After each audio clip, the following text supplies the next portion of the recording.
Okay, let's unpack this. We're diving into a powerful and I think really necessary self-reflection today. It was all triggered by a series of just truly heartbreaking events back in 2025. And these weren't, distant tragedies. We're talking about stories of extreme violence, rape, severe bullying, even murder. And it was all happening where children are supposed to be the safest Hmm. in school. Exactly. That environment, the classroom, the schoolyard, even the bathroom, that's supposed to be a symbol of knowledge, of safety. And the source material we're looking at today, it doesn't just ask the easy question, why did this happen? Right. It goes somewhere much harder. It turns the mirror right back on us, on the adults. So instead of just focusing our outrage on the perpetrators or demanding a new law, this deep dive asks a really uncomfortable question. Are we, the adults, actually the key that unlocked this dark world? And that right there, that is the core mission for us today. We're trying to move past the cycle we always seem to fall into. You know, the one Right. massive outrage, a lot of media focus for a week or two, Mm-hmm. and then silence until the next tragedy hits. This source is forcing us to explore a really difficult idea. That this darkness, it isn't some sudden explosion. It's something that's built, maybe meticulously, brick by the choices and, maybe more importantly, the inactions of all the adults around these kids. It's this cycle of accountability avoidance. We keep asking, why is this still happening? But we really struggle to accept that the answer might be found in our own homes, in our own daily routines. We have to be willing to look inward. The source uses this incredible phrase for it, muhasabah dirikita. It means a complete, a moral self-reckoning. So to really understand the intensity of that self-reckoning, we have to look at what started it all, the catalyst, the events that triggered this whole national conversation. They weren't just, typical teenage fights. These were acts of profound cruelty that just shattered the public's sense of security. They really did. When you look at the specific examples, all happening in such a short period of time, you see this pattern. It's violation and it's humiliation. There was that instance in Kita, a female student raped by 4 male students, and they recorded it. Horrifying. And then in Malacca, you had a Form 3 student who was cruelly abused by seniors, and again, recorded and then spread online. And the most devastating one, I think, the female student in Bandar, Utama, found dead in a school toilet with hundreds of stab wounds. I mean, the sheer brutality of it and the fact that it happened inside the school walls, a place you think of as a sanctuary. That's what made everyone realize something is fundamentally broken. The irony is just, it's tragic. These acts of destruction happening in a place that's meant to be a symbol of knowledge, manners, and values.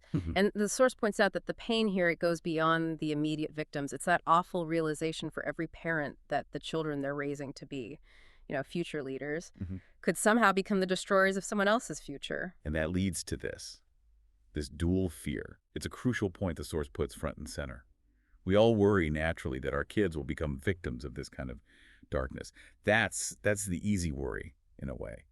But the source demands we also think about the much harder worry, that through our own negligence or distraction or maybe just faulty guidance, our own child could become the next aggressor, the next monster.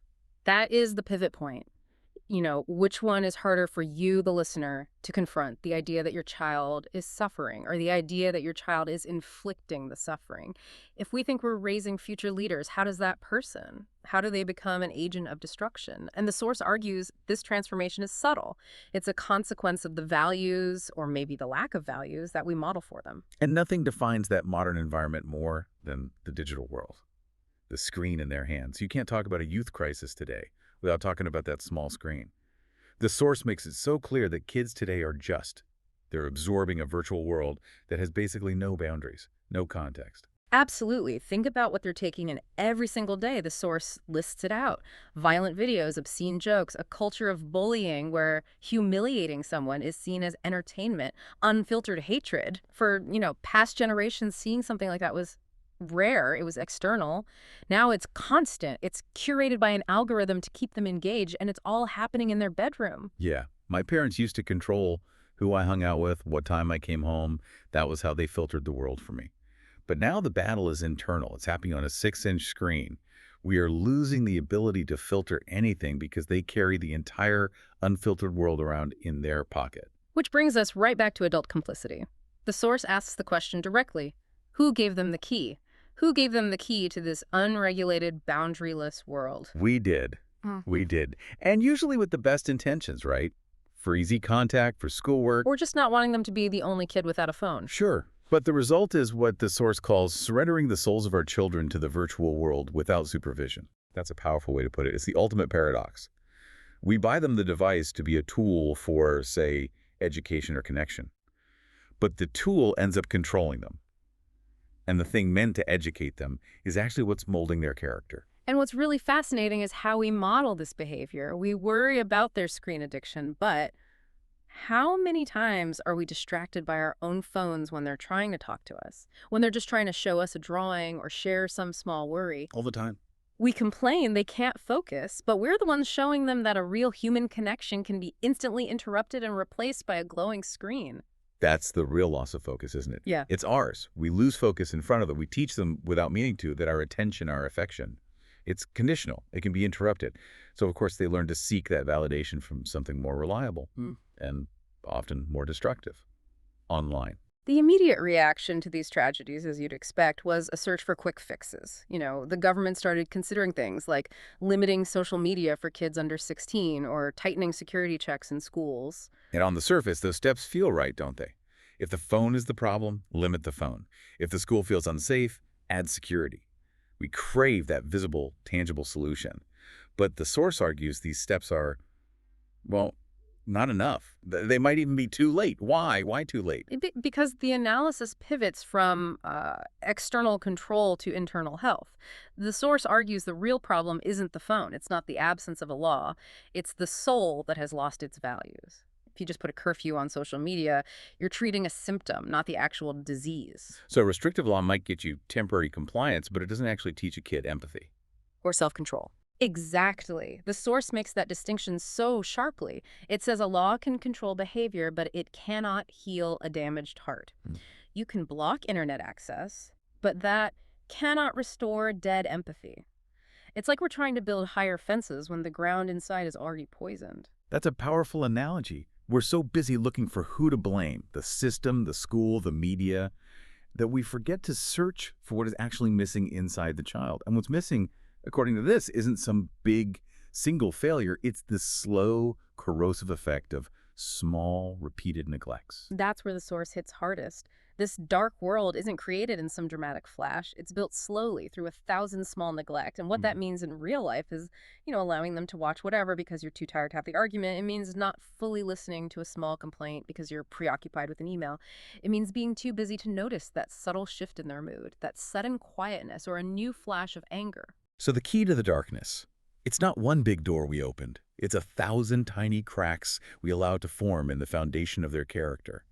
And if we, as adults, are constantly neglecting those small moments of connection, we're basically creating the internal emptiness that all those destructive influences rush in to fill. So if the problem is rooted in those 1,000 neglects, the solution has to start with us. It has to be 1,000 small acts of restoration. And the source insists we have to drop that ego that says, I did my best. We have to engage in that muhasabah diri kita, that intense self-reflection. Because children just. They don't have the maturity to figure out right from wrong on their own. That's our job. That responsibility falls on us, the adults. And the stakes couldn't be higher. This is why the source brings up that really poignant Malay proverb, let the child cry now from being disciplined so we don't have to cry later from regret. The temporary pain of teaching them something hard is nothing compared to the lifelong agony of regret.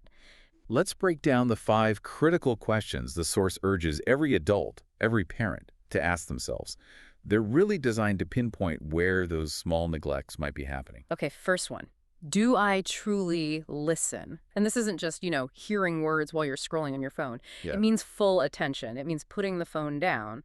Because if a child feels consistently unheard at home, they will find some other place to talk. And that search can be really perilous. The second one. Do I notice changes in their attitude? It's so easy to just rationalize a child's sudden quietness or their anger or a new fear of school as, they're just in a mood. But the source insists these are flags. These are signs they're carrying something heavy. We don't have to be psychologists, but we have to be a safe space for them to put that burden down.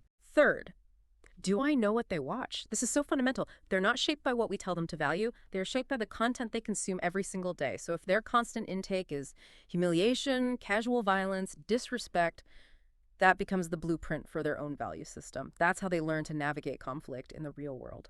Number 4, do I educate with empathy, not fear? This is such a crucial distinction. If you discipline with fear, you'll be punished if you do that. The kid only learns how to avoid getting caught.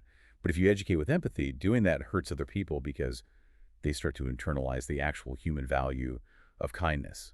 Fear creates false compliance. Empathy creates real values. And the last one, number 5, am I present emotionally, not just physically? I mean, physical presence is easy. You can be in the same room. But emotional presence takes effort.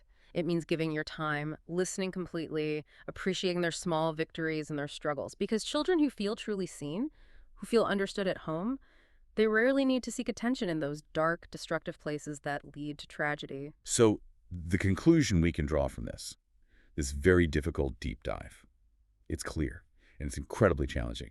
We can implement all the restrictive laws we want. We can install high fences, tighten security, limit their screen time.